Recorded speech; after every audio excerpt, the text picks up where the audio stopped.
എന്താ വിശേഷം? അപ്പ അറിഞ്ഞില്ലേ? എ ഖാദർ ഈ പാനലിൽ വളരെ അവധാനതയോടുകൂടിയാണ് സംസാരിച്ചത്. അദ്ദേഹത്തിൻ്റെ അവധാനതയും ആ മാന്യതയും ഞാൻ പ്രത്യേകം അംഗീകരിക്കുകയാണ്.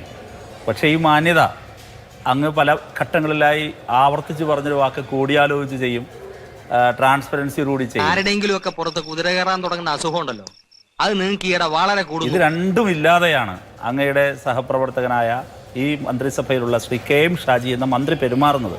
അതാണ് പ്രശ്നം. ദൈവം ഓരോ കാര്യത്തിനും ഓരോരുത്തരെ സൃഷ്ടിച്ചു വിട്ടിട്ടുണ്ട്. അതിന്റെ ഉദാഹരണമാണ് നീ. കെ എൻ എ ഖാദർ എടുക്കുന്ന സമീപനമാണ് മുസ്ലിം ലീഗിനും ശ്രീ ഷാജിക്കുമുള്ളത് എങ്കിൽ നമുക്ക് ഈ വിവാദങ്ങളുടെ ഒന്നും ആവശ്യമില്ല. ശ്രീ കെ എൻ എ ഖാദറുടെ ശ്രദ്ധ ഞാൻ ക്ഷണിക്കുക. അറിയാവുന്ന ആരെ കൊണ്ടെങ്കിലും താൻ രക്ഷ എഴുതി കെട്ടിച്ചോ, തനിക്കാണ്ട് വലിയ കുഴപ്പം തുടങ്ങി. PMAY ആരംഭിച്ച ഘട്ടത്തിൽ അങ്ങ് ശ്രദ്ധിക്കണം, MOU ഉണ്ടായിരുന്നില്ല. അപ്പോഴും അവർ പറയുന്നുണ്ടായിരുന്നു PMAY 2 ഉണ്ട്, PMAY അർബൻ ഉണ്ട്, PMAY റൂറൽ ഉണ്ട്. നമ്മളെ കുഴപ്പിക്കാനുള്ള പരിപാടി ഇവനിതിൽ എന്തോ കൈയുണ്ട്. എന്നിട്ട് PMAY അർബൻ ആരംഭിച്ച ഘട്ടത്തിൽ തന്നെ വീട്ടിൽ ബ്രാൻഡിങ് വേണമെന്നവർ പറയുന്നുണ്ട് എങ്കിലും ഒരു രേഖയുണ്ടായിരുന്നില്ല, MOU ഉണ്ടായിരുന്നില്ല. അതുകൊണ്ട് തന്നെ അവർ പറഞ്ഞതിനെ ഞങ്ങളുടെ നിലപാടിൽ ഉറച്ചു നിന്നു. ചെയ്യാൻ പറ്റില്ല എന്നൊരു നിലപാടെടുത്തു, ഗവൺമെന്റ് പോളിസി ഒരു നിലപാടെടുത്തു. ഇത് ഡിഗ്നിറ്റിയുടെ പ്രശ്നമാണ്. അതുകൊണ്ട് തന്നെ ഞങ്ങൾ ഇതിലേക്ക് വരും. ഞാൻ വിശ്വസിക്കണം അല്ലേ? നടക്കട്ടെ നിന്റെ ചുറ്റിക്കളി. ഞങ്ങൾ ഒരിടത്ത് പോലും ഞങ്ങളതിന്റെ കൃത്യമായ കണക്കുണ്ട്. ലക്ഷക്കണക്കിന് വീടുകൾ വെച്ചു. ആ വെച്ച ഒരു വീട്ടിൽ പോലും PMAY ഫണ്ട് വന്നു വാങ്ങിച്ചു. കുറ്റസമ്മതം നടത്തി അല്ലേ? 4 ലക്ഷം രൂപ നമ്മൾ ചെലവിടുമ്പോൾ 4+ ചെലവിടുന്നുണ്ട് അർബനിൽ. അത് 4+ ചെലവിടുന്നിടത്ത് 1.5 അവർ തരുന്നത്, അവരുടെ ഡിവിഡൻഡ്. എന്നിട്ടാണ് ഈ ബ്രാൻഡിങ് നടത്തണമെന്ന് പറയുന്നത്. പക്ഷേ ഒന്നാം ഘട്ടം അങ്ങനെ കടന്നുപോയി. ഒരു വീട്ടിൽ ഞങ്ങൾ ബ്രാൻഡ് ചെയ്തില്ല, അതിൽ ഉറച്ചു. എന്നാലും തന്റെ ഒരു തൊലിക്കെട്ടി സമ്മതിച്ചിരിക്കുന്നു. അങ്ങനെ നിലപാടെടുത്ത ഒരുപക്ഷെ ഏക ഇന്ത്യൻ സംസ്ഥാനം കേരളമാണ്. എന്നിട്ട് ഞങ്ങളത് ഫൈറ്റ് ചെയ്തുകൊണ്ടേയിരുന്നു. ഇത് മനുഷ്യന്റെ ഡിഗ്നിറ്റിയുമായി ബന്ധപ്പെട്ട കാര്യമാണ്. ഇതാണ് ഞങ്ങൾ അന്ന് മുതലേ പറഞ്ഞത്. എന്താ ചിരിക്കുന്നത്?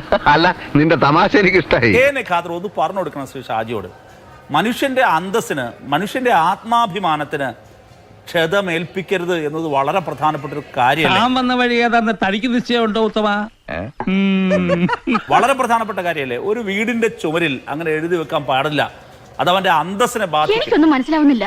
നിനക്ക് വല്ലതും മനസ്സിലായി? ഒരു പിടിയുമില്ല. നിനക്കോ? അങ്ങേക്കും എനിക്കും അറിയാവുന്നതുപോലെ ഇന്ത്യൻ ഭരണഘടനയുടെ ആർട്ടിക്കിൾ 21 റൈറ്റ് ടു ലൈഫ് എത്രയോ ജഡ്ജ്മെന്റുകളിലൂടെ ഇന്ത്യയുടെ സുപ്രീം കോടതി അതിനെ വ്യാഖ്യാനിച്ചിട്ടുണ്ട്, വിപുലപ്പെടുത്തിയിട്ടുണ്ട്.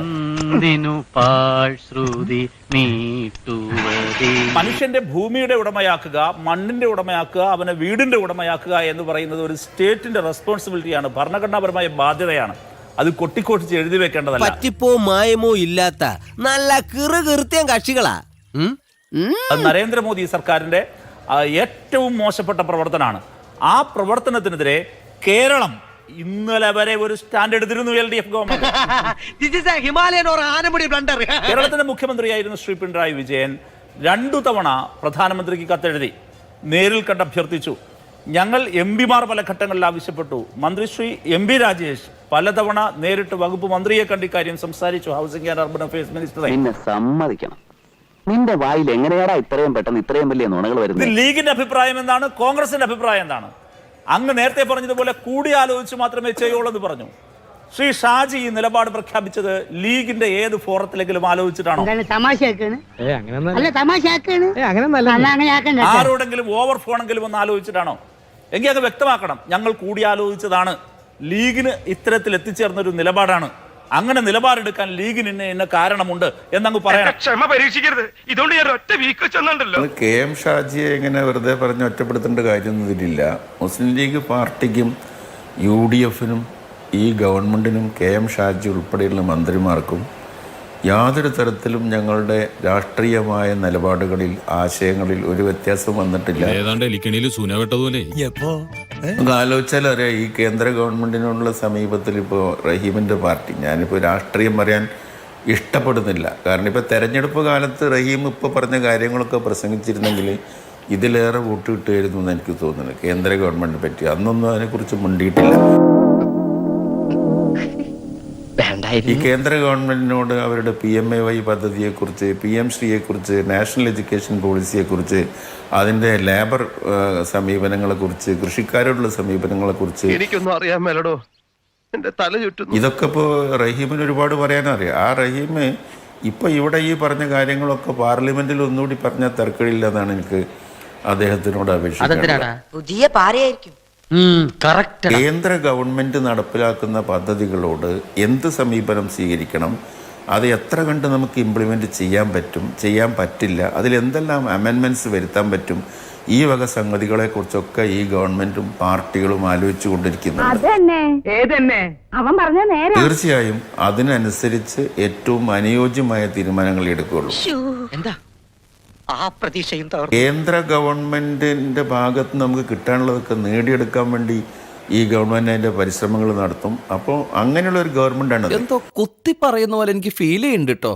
കുത്തിയില്ലല്ലോ, കുത്താൻ പോണല്ലേ ഉള്ളൂ. അതിൽ ഈ PMAY ഇതൊക്കെ ഇപ്പോൾ ഒരു പ്രശ്നമാക്കുന്നത് എന്താ വെച്ചാൽ, ഇവർക്ക് ഇപ്പോൾ ഈ പ്രതിപക്ഷത്ത് വന്ന ആളുകൾക്ക് എന്തുകൊണ്ടോ അവർ അങ്ങനെ പ്രതിപക്ഷത്ത് പോയി ജനം അവരെ ഉപേക്ഷിച്ചു. ഈ പറഞ്ഞ നല്ല കാര്യങ്ങളൊക്കെ അവർ തെരഞ്ഞെടുപ്പ് കാലത്തും പറഞ്ഞതാണല്ലോ. ഞാനൊരു സത്യം പറഞ്ഞ് വിശ്വസിക്കൂ.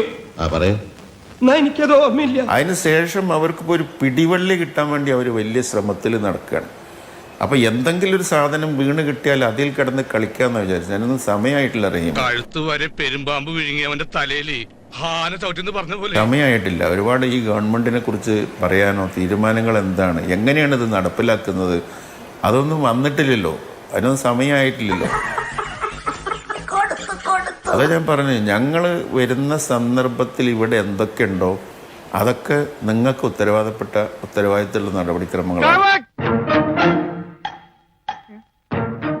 ഇവർ ചെയ്ത കുറേ പ്രവൃത്തികളുണ്ട്. ആ പ്രവൃത്തി അതുപോലെ തുടരണമോ അതോ തിരുത്തണോ എന്നുള്ളത് ആലോചിച്ച് ചെയ്യുന്നതാണ് ഈ പറഞ്ഞത്. അപ്പോൾ എല്ലാ കാര്യങ്ങളെക്കുറിച്ചും ട്രാൻസ്പെറൻ്റ് ആയിരിക്കും എന്ന് പറഞ്ഞാൽ മനസ്സിലായില്ല.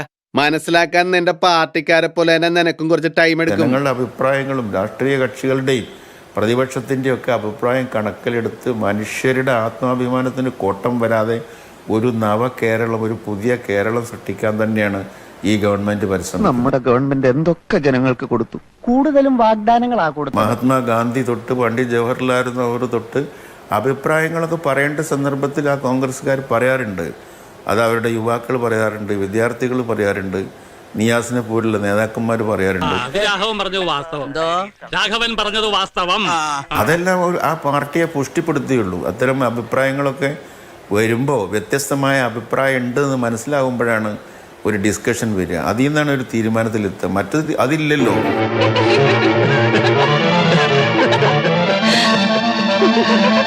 മറ്റത് അതില്ല. ഒരു ഏകാധിപത്യപരമായിട്ടുള്ളൊരു അപ്രോച്ചാണല്ലോ, ജനാധിപത്യ കേന്ദ്രീകരണമാണല്ലോ. അതുകൊണ്ടല്ലേ ഇപ്പോൾ ഈ ഭരണങ്ങളൊക്കെ അവർക്ക് നഷ്ടപ്പെട്ടിട്ടുള്ളത് പല സംസ്ഥാനങ്ങളിലും. മറന്നിട്ടൊന്നുമില്ല.